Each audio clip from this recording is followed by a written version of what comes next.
اسلام میں بھی شدید ہو گئے. اب بجائے اسد بن زرارہ روزانہ حضرت مصعب بن عمیر کو لے کے نکلتے تھے تو اب سعد بن معاذ نے کہا کہ مصعب کسی جگہ ٹھہر نہیں سکتے سوائے میرے گھر کے.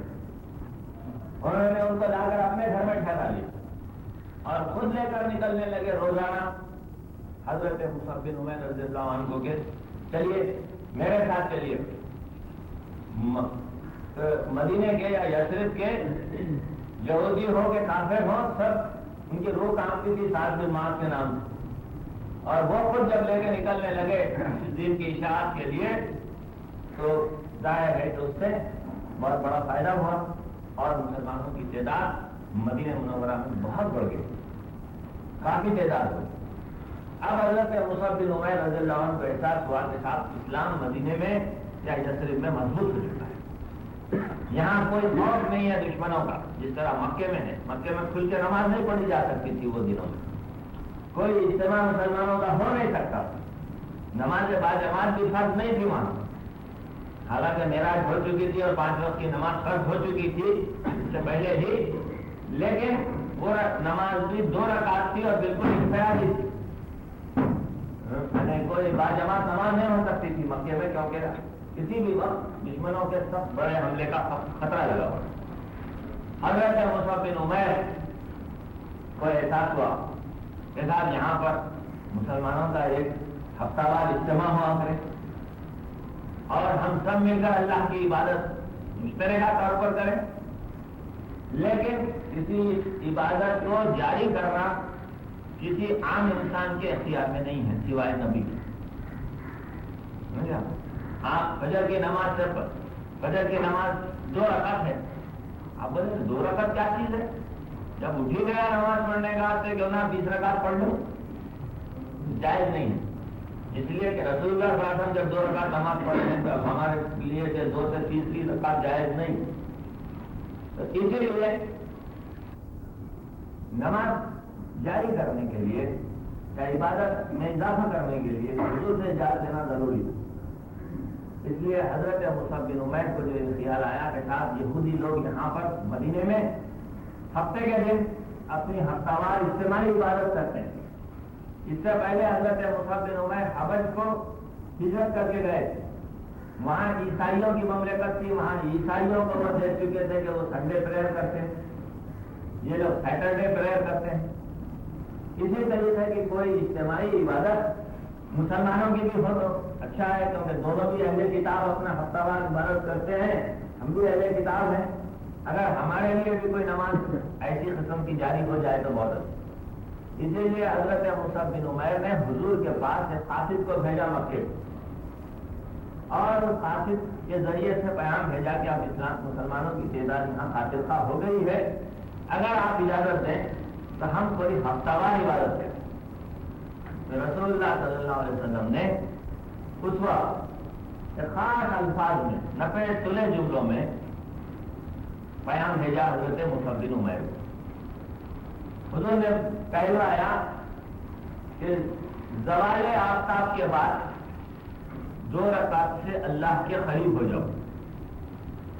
زوال آفتاب کے بعد 2 رکعت سے اللہ کے قریب ہو جاؤ اور خطبہ بھی پڑھو. البتہ اس دن کو دیکھ لو کہ وہ یہودیوں کا ہفتہ نہیں, یعنی ہے کہ ہفتے کے دنوں میں کوئی دن بھی مقرر کر لینے کا اختیار رسول اللہ صلی اللہ علیہ وسلم نے حضرت مصعب بن عمیر کو دے دیا. جمعہ حضور نے اپنے الفاظ میں نہیں کہا, بلکہ آپ نے کہا کہ ہفتے کا دن نہ ہو کہ جس دن وہاں کے یہودی عبادت کرتے ہیں, کیونکہ وہاں یہودیوں کی بڑی آبادی تھی مدینے میں, لہذا ان کی عبادت کے دن تم عبادت مت کرو, بلکہ کوئی اور دن دیکھ لو اور زوال آفتاب کے بعد 2 رکعت سے اللہ کے قریب ہو جاؤ اور خطبہ بھی پڑھو. پڑھنا ہے کیا جی پڑھو ہے, بس مطلب ہے کہ جو بھی آپ اس کو کہیں ویسے ہمارے پاس اردو کی اصطلاحات میں خطبہ دینا بھی استعمال ہوتا ہے ہمارے پاس, اور بعض شمالی ہندوستان میں خطبہ پڑھنا بھی ہوتا ہے. تو بہرحال مطلب ہے کہ دیکھ کے پڑھیں یا زبانی پڑھیں, آپ کا مطلب یہ ہے.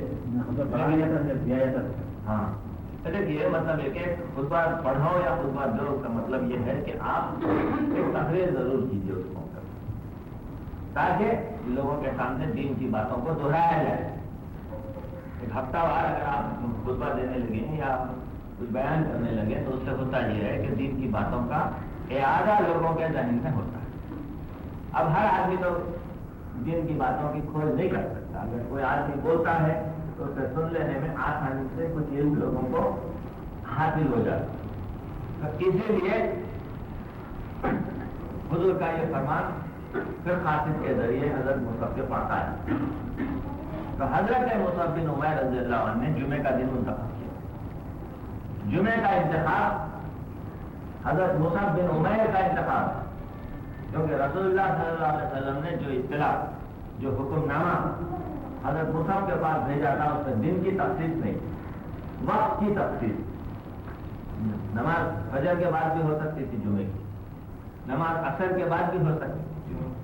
یہ حضور کا حکم تھا کہ زوال آفتاب کے بعد 2 رکعت سے اللہ کے قریب ہو جاؤ. تو گیا اس ہفتہ وار نماز کی کا وقت حضور نے مقرر فرما دیا تھا کہ وہ 2 پہر کا وقت. دوسری بات یہ ہے کہ خطبے کا بھی حکم حضور نے اس کے ساتھ دیا.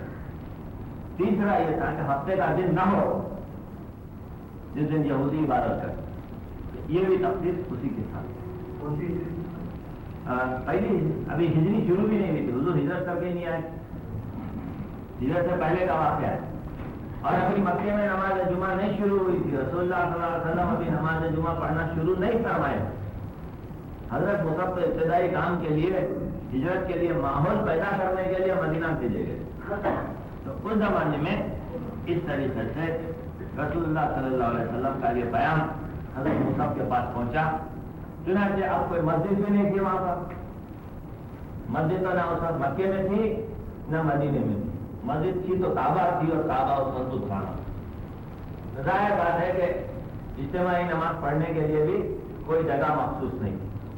چنانچہ حضرت مصعب بن عمیر رضی اللہ عنہ کے بعد جب رسول اللہ صلی اللہ علیہ وسلم کا قاصد کو پیام لایا تو آپ نے طے کیا کہ صاحب کسی کا خالی مکان ہو تو اس میں نماز پڑھ لی جائے.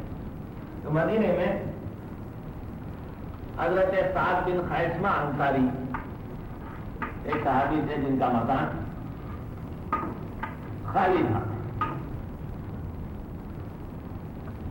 اور یہ بھی بات یاد رکھیے کہ حضرت سعد بن خیثمہ انصاری کے مکان میں ایک کنواں بھی تھا جس کا نام الغرض ہے. اس کنویں کو وہ فضیلت حاصل ہے کہ رسول اللہ صلی اللہ علیہ وسلم کو اس کا پانی بھی بہت مرغوب تھا. آپ پیتے تھے وہ پانی منگوا کر, اور رسول اللہ صلی اللہ علیہ وسلم کے کو آخری غسل جو دیا گیا وہ اسی پانی سے دیا.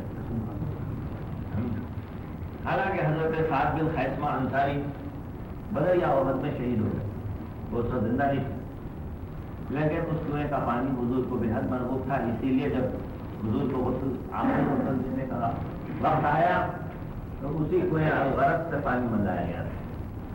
تو اس طریقے سے حضرت سعد بن خیثمہ انصاری کے مکان میں جو جہاں عورتیں نہیں تھیں خالی مکان تھا ان کا, تو اس مکان میں پہلی نماز جمعہ حضرت مصعب بن عمیر رضی اللہ عنہ نے اس کی امامت فرمائی اور کل 12 اصحاب اس نماز میں شریک. اور ابتدائی پہلی نماز تھی, اور ظاہر ہے کہ عرب زمانے میں صبح کا کھانا نہیں کھاتے تھے. صبح کا کھانا کھانے کا عربوں کے پاس رواج نہیں تھا, جن میں 2 ہی وقت کھاتے تھے, یعنی ظہر سے کچھ پہلے کھا لیتے تھے پھر مغرب کے فوری بعد کھاتے. تو اسی لیے شاید صحابہ میں سے وہ 12 صحابہ جو انصاری تھے جو پہلی نماز جمعہ پڑھے حضرت مصعب بن عمیر کے ساتھ, وہ اپنے ساتھ ایک بکرا بھی لے کر آئے. نماز جمعہ ختم ہونے کے بعد انہوں نے بکرا ذبح کر کے اس کا گوشت بھون کر تم کر کے کھایا. تو اس طریقے سے نماز جمعہ کے بعد یاد رکھیے ابھی ہمارے یورپ اور افریقہ کینیڈا اور امریکہ میں جمعے کی نماز ہوتی ہے تو لوگ بڑا اہتمام کرتے ہیں کہ فوری نماز جمعہ کے بعد کھانا کھلایا جاتا ہے مسجد. اور مکہ والے نے بھی دیکھے ہوں گے آپ کیا کبھی دیکھے؟ عید ہو گئی بالکل دیکھے نہیں. یہاں 3 وقت ملتی تھی کھچڑی، مکہ مسجد تھی، مشہور تھی، ہے نا. ہاں اسی وجہ سے تھی. وہ پرانے بادشاہوں کا طریقہ تھا کہ ہر نماز کے بعد کچھ نہ کچھ کھلایا کرتے تھے.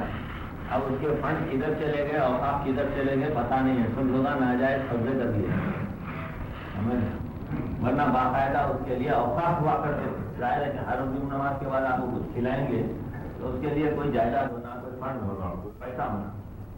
تو ایک زمانے میں مکہ مسجد کی کھچڑی بہت مشہور تھی.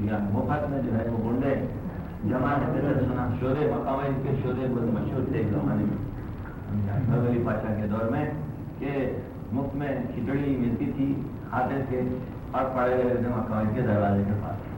اور جہاں کہیں کوئی بدماشی کرنا ہو، فساد مچانا ہو، بہت تیز رفتاری